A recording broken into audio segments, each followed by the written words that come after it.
في ناس في حياتنا بيحبوا يعملوا حاجات مستفزة جدا، وساعتها بيكون الرد فوري. علشان كده هنشوف مع بعض اكتر لحظات الانتقام اللي حصلت قدام الكاميرات. انا محمود المغربي، ما تنساش دعمك للفيديو بلايك والاشتراك في القناة. صلى على الحبيب ويلا بينا نبدأ الفيديو. الاتنين دول بعد ما طلبوا التورتة شكلها ما كانتش عاجباهم، لكن رد فعل الرجالة هنا كان غير متوقع تماما. بصراحة تستاهلوا اللي حصل لكم. سواق العربية هنا عمل غلطة كبيرة لما فكر يتخانق مع سواق الأتوبيس، لكن سواق الأتوبيس شكله مستعد للمواقف اللي زي دي. ده علمه الأدب وخلاه يندم إن فكر يقرب منه أصلا.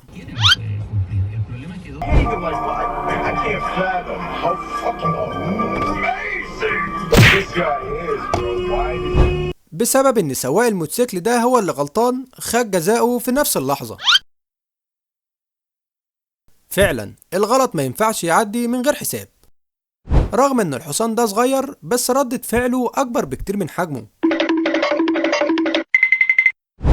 الحرامي ده بالفعل حظه كان نحس جدا. في اللحظة اللي كان بيحاول فيها يفتح البوابة، فجأة البوابة وقعت عليه وكسرت رجله كمان. يا جدع تصدق بالله، تستاهل اللي حصل لك علشان تبطل تعمل كده تاني.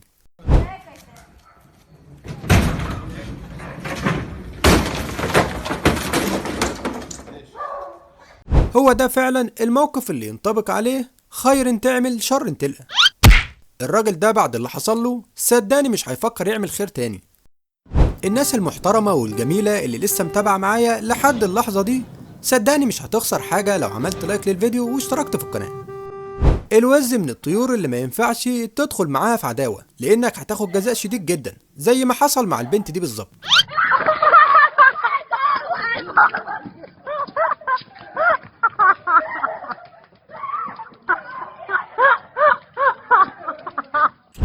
نصيحة مني لما تكون قريب من الأسد ما تدلوش أمان زيادة، لأنه ممكن يفاجئك بحاجات هتزعلك قوي.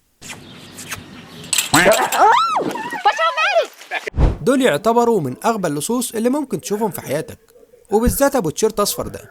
إيه اللي بتعمله ده يا معلم؟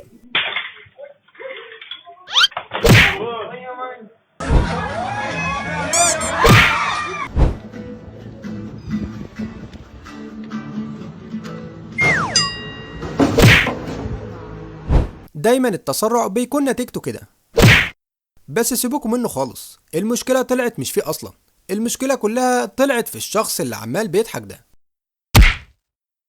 اللمة دي مش أي حد يعمل معاها كده، لأن رد فعلها بيكون في نفس اللحظة. ده مثال حي بيثبت لك إن العافية مش كل حاجة دايما.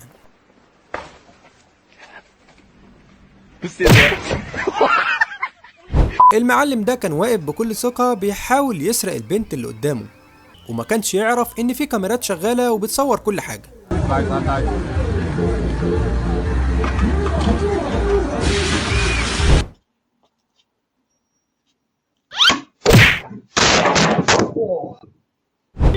في آخر لحظة الشخص اللي كان راكب العربية قدر يقف قبل ما يخبط الشخص ده. واضح إنه محترم جدا، بس يا ريت تخلي بالك بعد كده. دايما ما تحتفلش بالفوز غير لما تكون فعلا حققته، لأن الاحتفال بدري ممكن يقلب ضدك.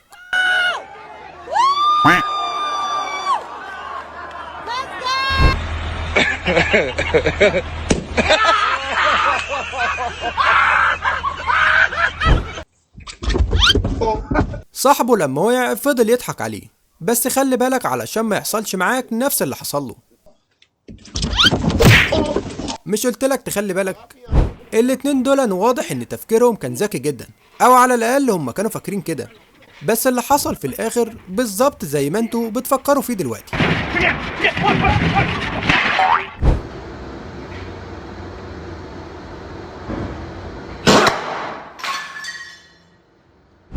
الشخص ده وهو معدي قرر يعمل حركة رخمة جدا، لكن صاحب العربية كان له رأي تاني.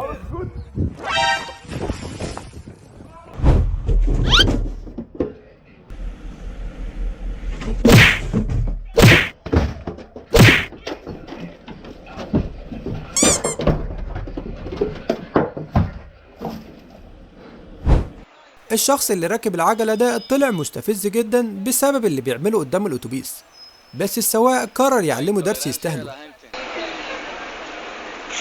Tolerancia, vea.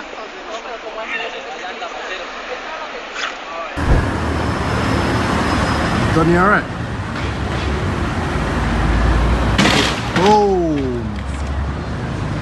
العامل ده ساب شغله ومسك التليفون، لكن ما يعرفش ان جزاء الإهمال جاي حالا.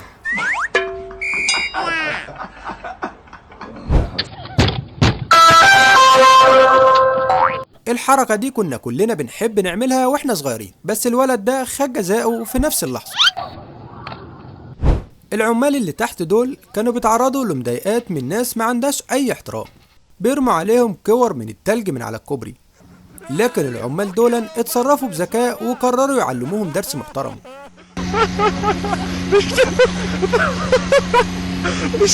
الاتنين دول فعلا اغبى لصوص ممكن تشوفهم، استغلوا عدم وجود صاحب السلة وسرقوها، بس من غبائهم نسيوا يقفلوا الباب كويس. يعني مش بس حرامية، لا وكمان اغبياء. اخينا ده كان بيستعرض نفسه اكتر من اللازم قدام الكاميرات، لكن الحقيقة طلع اي كلام وخد علقة محترمة. اخينا ده عاوز يعرفنا هنا ان المكنة دي بتكسر الصخور في لحظة واحدة،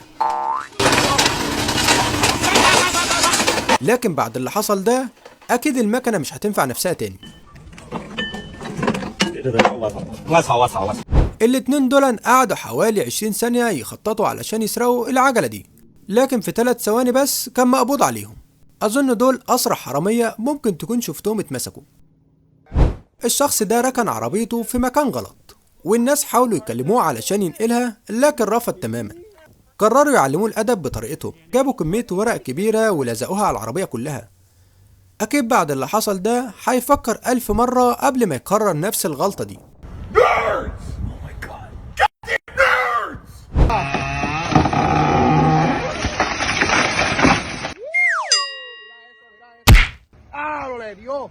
اهدي اخرة اللي يركن في مكان مش مكانه، ده درس هيتعلم منه ومش هينساه ابدا.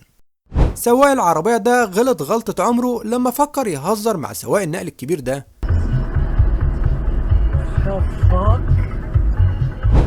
وللأسف وصلنا لنهاية الفيديو، لكن الأوقات اللي دايما بقضيها معاكم بتكون من أحلى وأجمل الأوقات، وساعتها بكون مبسوط جدا. وياريت ما تنساش تعمل لايك للفيديو وتشترك في القناة وتشوف بقى الفيديوهات على القناة. أشوفكم بخير، سلام عليكم.